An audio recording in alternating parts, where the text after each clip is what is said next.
नमस्कार, मैं अमित और आप देख रहे हैं आंखें न्यूज 24। 1989 बैच के आईपीएस अधिकारी और निगरानी के डीजी आलोक राज बिहार पुलिस के नए महानिदेशक बनाए गए। बता दें कि गृह विभाग ने इसको लेकर अधिसूचना जारी कर दी है। वहीं आरएस भट्टी के केंद्रीय प्रतिनियुक्ति पर जाने की वजह से बिहार में डीजीपी का पद रिक्त हो गया था। वहीं आरएस भट्टी सीआईएसएफ के महानिदेशक नियुक्त किए गए हैं। वो बता दें कि वो बिहार के पहले ऐसे डीजीपी हैं जिन्हें किसी मिलिट्री एजेंसी की कमान सौंपी गई है। आलोक राज ने डीजीपी नियुक्त किए जाने की अधिसूचना से पहले मुख्यमंत्री नीतीश कुमार से मुलाकात की है। वहीं आरएस भट्टी ने अपने विदाई संबोधन में कहा कि बिहार के नौरगछिया से मेरे कैडर की शुरुआत हुई थी। मैं यहाँ किसी को नहीं जानता था। यहाँ के लोगों को अच्छाई और अच्छे व्यक्ति की परख है। मुझे नई सोच और समझ थी। बिहार पुलिस के साथ मेरा मन बना रहेगा और सहयोग करता रहूंगा। उन्होंने आगे कहा कि मेरे लिए बिहार पुलिस पहले और उसके बाद अधिकारी है। न्याय का पहला पड़ाव थाना है, उसके बाद पुलिस है। एक कॉल पर 20 मिनट में पुलिस पहुंचती है। आम नागरिकों को लेकर जो काम किया गया उसका प्रचार मैंने नहीं किया।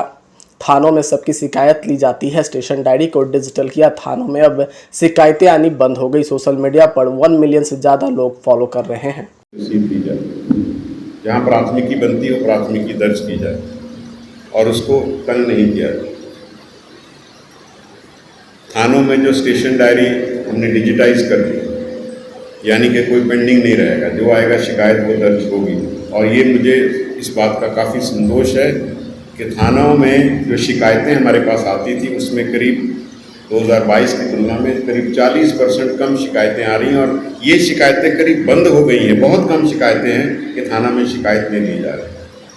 हाँ, अब जो शिकायतें हैं वो कुछ और पार की हैं कि अनुसंधान जल्दी होना चाहिए और फास्ट हो, ये आरोप सही है गलत है, वो अपनी जगह है। लेकिन ये शिकायतें करीब करीब समाप्त हो गई या बहुत कम हो गई कि थाना में शिकायत नहीं ली जा रही। क्योंकि ये मेरा मानना है कि नागरिक का अधिकार है और हमारी कानूनन जवाबदेही है कि हम नागरिक की कंप्लेंट को रिसीव करें और उसके बाद जो कार्रवाई करें। और हम पारदर्शी तरीके से लोगों को बताते भी हैं।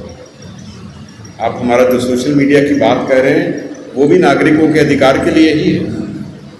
अगर 12 लाख लोग उसके साथ जुड़े हैं 1.5 साल में तो कोई कारण होगा तो जुड़े हैं। हमने कहा जो बड़ी घटना होती है उसका प्रेस रिलीज भी डाल दीजिए। सच बताइए, झूठ मत बोलिए।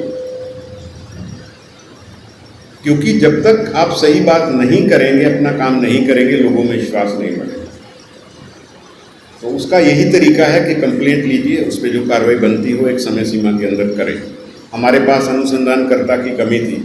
सारा प्रयास करके राज्य सरकार ने हमारे सिपाहियों को अधिकार दिया कि जो बीटीसी पास हैं वो अनुसंधानकर्ता बन सकते हैं। हमारे पास 9,000 के करीब अनुसंधानकर्ता थे। हमको 27,000 चाहिए जो राष्ट्रीय मानक है। और आज की डेट में 25,000 पूरे हो चुके हैं और 2,000 ट्रेनिंग कर रहे हैं, तो ये 27,000 हो जाएंगे। अब इसी के बाद अनुसंधान में गति आएगी। जब तक हम इन समस्याओं को सॉर्ट आउट नहीं करेंगे, पुलिसिंग आगे कैसे जाएगा? कोई शॉर्टकट नहीं है। और पुलिसिंग एक प्रोफेशनल काम है और उस प्रोफेशनल काम करने का एक तरीका है। उस तरीके पे हम सही दिशा में बढ़ रहे हैं। और साइबर क्राइम हो जो हम दर्ज नहीं कर पाते थे, हमारी कैपेसिटी नहीं। अब 1.5 साल से हम साइबर क्राइम दर्ज कर रहे हैं। हम देश में नंबर 1 है कि जो कोई कंप्लेंट आती है हम दर्ज करते हैं। सबसे पहली ड्यूटी दर्ज होना है।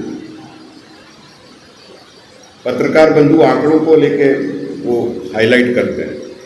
आंकड़ों से मैंने अपने पदाधिकारी को कहा कभी मत घबराना, पहले दर्ज करो सही चीज़, उस पर काम करो, आंकड़े अपने आप ठीक होते रहेंगे।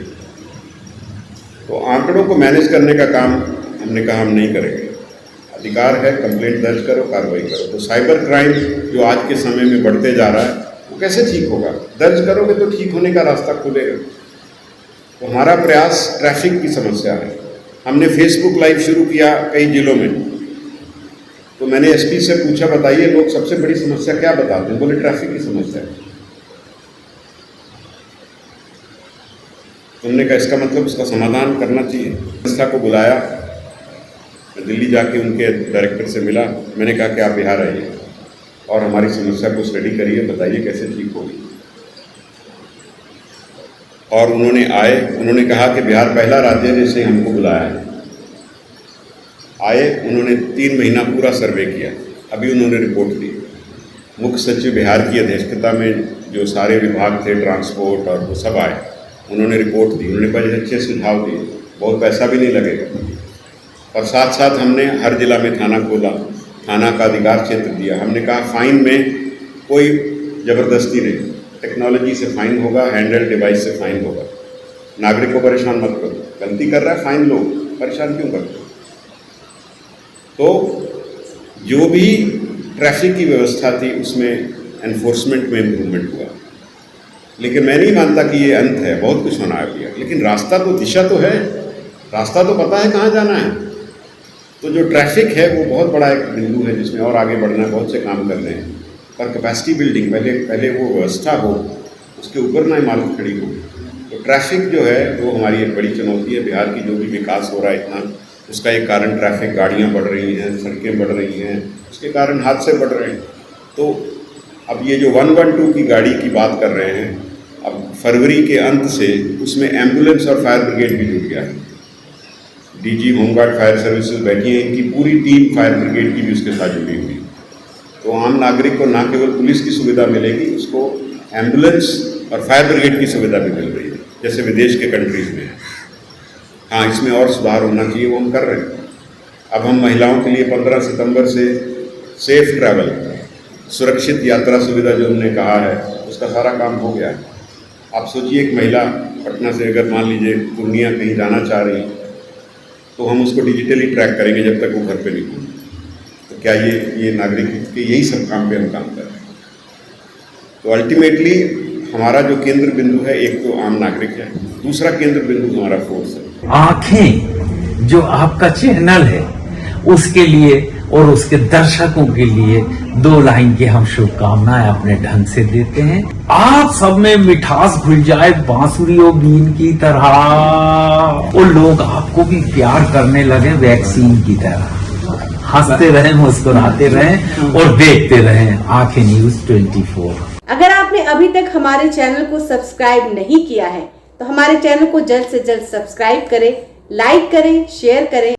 अगर आप भी अपने दुकान, प्रतिष्ठान, school, college, coaching centre, restaurant, cafe का विज्ञापन देना चाहते हैं, वो भी किफ़ायती दर पर, तो आंखें न्यूज़ 24 लेकर आया है आपके लिए एक सुनहरा मौका। आंखें न्यूज़ 24 न्यूज़ पोर्टल की दुनिया में बिहार का सबसे उभरता हुआ चैनल, जहां बिहार झारखंड से जुड़े तमाम बड़ी खबरें देखने को मिलती है। तो देर किस बात की, आज भी जुड़े आंखें न्यूज़ 24 के साथ। संपर्क करें हमारे व्हाट्सएप नंबर 8935876430 पर। क्या आप पत्रकारिता के क्षेत्र में अपना कैरियर बनाना चाहते हैं? तो आज ही Royal Ashoka Institute of Mass Communication and Journalism में अपनी जगह सुनिश्चित करें। आर्यभट्ट ज्ञान विश्वविद्यालय पटना से मान्यता प्राप्त 100% प्लेसमेंट के साथ royal Ashoka Institute of Mass Communication and journalism नामांकन जारी है। हमारा पता है DS/16 गायत्री मंदिर के समीप, कंकड़ बाग, पटना 8,20,000। आप हमें संपर्क भी कर सकते हैं। हमारा मोबाइल नंबर है 9955456126।